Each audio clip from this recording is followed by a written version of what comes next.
আজ তৈরি করছি চিকেন ভেজিটেবিল র্যাপ। সম্পূর্ণ ঘরোয়া পদ্ধতিতে।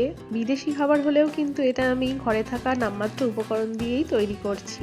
তার জন্য এখানে আমি বোনলেস চিকেন ছোট ছোট লম্বা টুকরো করে কেটে নিয়েছি।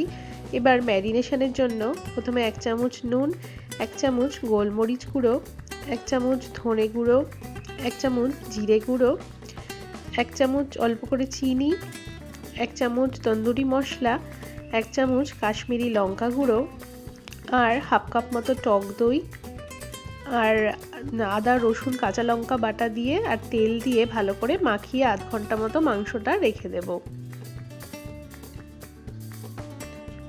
এবার একটা প্যানে নামমাত্র সাদা তেল দিয়ে তার মধ্যে স্লাইস করে কাটা পেঁয়াজ আর স্লাইস করে কাটা ক্যাপসিকাম নুন দিয়ে মিশিয়ে ভাজবো। খুব বেশি কিন্তু ভাজবো না, হালকাই এটা ভাজবো। এবার কিছুক্ষণ ভাজার পর এর মধ্যে স্লাইস করে কাটা গাজরও আমি দিয়ে এটাও কিছুক্ষণ ভাজবো। গাজরটা আমি পরে দিলাম, কারণ গাজরটা আমি কিছুটা অল্প করে সেদ্ধ করে রেখেছি, তাই জন্য এটা পরে দিয়ে আমি ভাজলাম।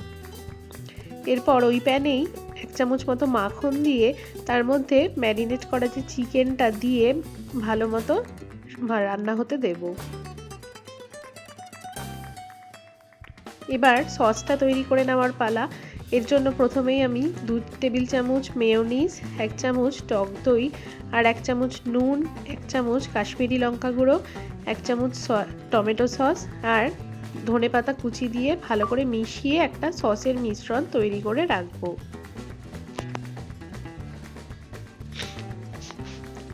এবার চিকেনটা কিন্তু হয়ে গেছে, খুবই শুকনো আর নরম হয়ে গেছে।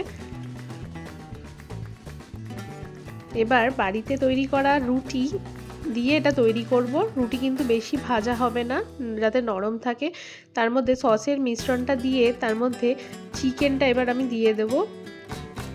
চিকেন দেওয়ার পর এই যে সবজিটা ভেজে রেখেছিলাম সেটা দিয়ে দিলাম আর ওপর থেকে ধনেপাতা কুচি দিয়ে তারপর লেবুর রস দিয়ে দিলাম। এখানে কিন্তু লেটুস পাতা অনেকে ব্যবহার করে, আমার কাছে নেই, তাই জন্য আমি এরমভাবেই করছি।